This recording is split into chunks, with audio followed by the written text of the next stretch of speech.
Hi friends, இப்போ நம்ம தீபாவளிக்கு முறுக்கு செய்ய போகிறோம். எப்படி செய்கிறேன்னு பார்க்கலாம் வாங்க. இது நானே அரைச்ச மாவு. இப்போ 3 கப்பு நான் எடுத்துக்கிட்டேன். இப்போ சால்ட்டு சேர்த்துக்கிட்டேன். எள்ளு சேர்த்துருக்கேன். பிடிக்காதவங்க சேர்க்க வேணாம், நான் சேர்த்துருக்கேன். கருப்பு எள்ளு சேர்த்துருக்கேன். நல்லா கிளறி விட்டுக்கலாம்.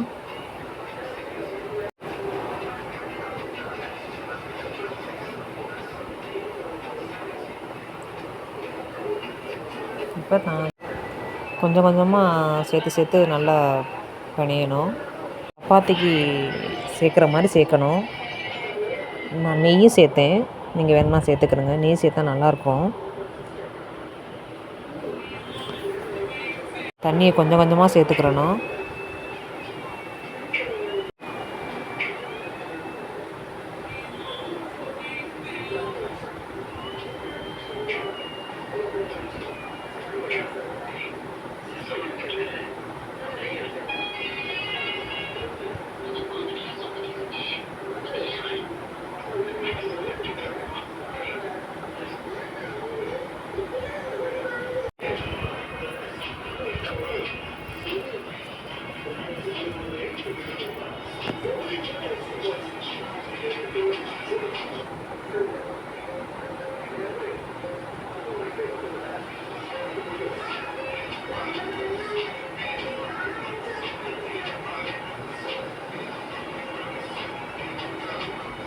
பாருங்கள், இந்த ஷேப்பில் வந்திருக்கு.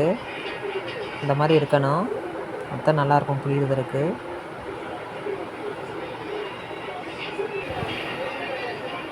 நான் உரலில் சேர்த்துக்கிட்டேன். இப்போ புளிகிறேன் பாருங்கள். 3 கன்று போட்டது இது.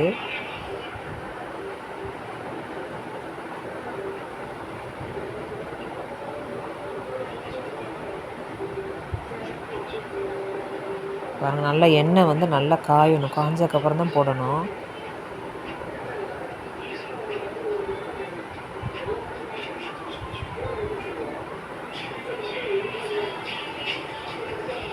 பார்த்து பண்ணுங்கள். தீபாவளி டைமில் இந்த மாதிரி எண்ணெய் வந்து மேலே படாமல் நம்ம போடும்போது மேலே தெரிக்கும்.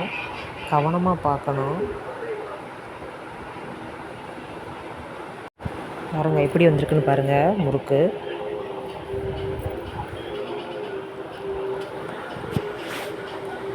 காஞ்சதுக்கப்புறம் சிம்லேயே வைக்கணும். இல்லாட்டா எண்ணெய் வந்து ரொம்ப கொதிச்சிருச்சுன்னா கருகிரும் முறுக்கு.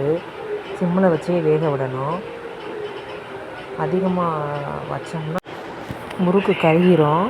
சிம்லேயே வச்சு பண்ணுங்கள்.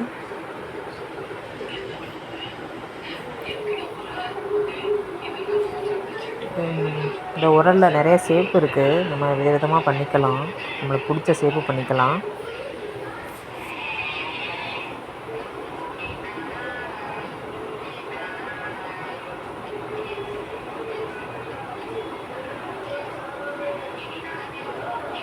நான் 3 ஷேப்பில் போட்டிருக்கேன்.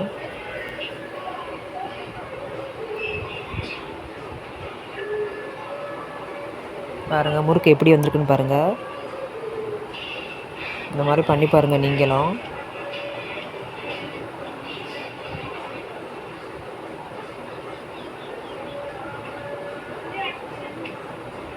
அனைவருக்கும் ஹாப்பி தீபாவளி.